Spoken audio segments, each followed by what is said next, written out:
नमस्कार, the mama's रेसिपीमध्ये आपलं स्वागत आहे. तर आजची आपली रेसिपी आहे हिरव्या चवळीची फ्राय भाजी. ही भाजी करायला अगदी सोपी आहे आणि खूपच चविष्ट लागते. तर चला तर मग बघूया त्यासाठी काय काय लागणार आहे आपल्याला. तर इथे मी घेतलेली आहे हिरवी चवळी आणि ती अगदी आपल्याला जशी आपण गवार तोडतो त्याप्रमाणेच आपल्याला ती तोडून घ्यायची आहे.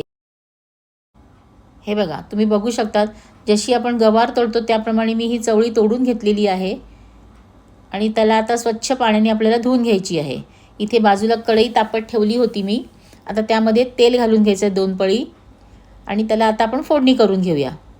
तर इथे फोडणीसाठी मी आधी राई घालणार आहे आणि राई चांगली तडतडली का मग त्यावर आपल्याला घालायचं आहे जिरं. आता जिरंसुद्धा तडतडलं आहे. आता आपण थोडासा गॅस कमी करून घेऊया आणि त्यावरती आता आपल्याला घालायचा आहे भरपूर चिरलेला कांदा. मी इथे 2 कांदे घेतलेले आहेत. आता त्यावरती आपल्याला घालायची आहे 1 चमचा हळद आणि व्यवस्थित ते मिक्स करून घ्यायची आहे. आता त्यावरतीच आपल्याला घालून घ्यायची आहे धुतलेली चवळी. आता ह्यावरती आपल्याला घालायचं आहे 1 चमचा फक्त लाल तिखट, अर्धा चमचा गरम मसाला, अर्धा चमचा धणे पावडर, थोडीशी तीळ, दाण्याचं कूट. दाण्याचं कूट थोडं भरपूर घालायचं आहे आणि एक झाकण मारून ठेवायचं त्याच्यावर. 5 ते 7 मिनटं त्याला मोठी वाफ येऊ द्यायची आहे.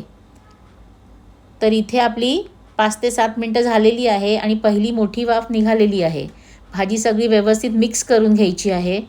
छान सगळी एकत्र करून घ्यायची आहे. बघा, व्यवस्थित झालेली आहे.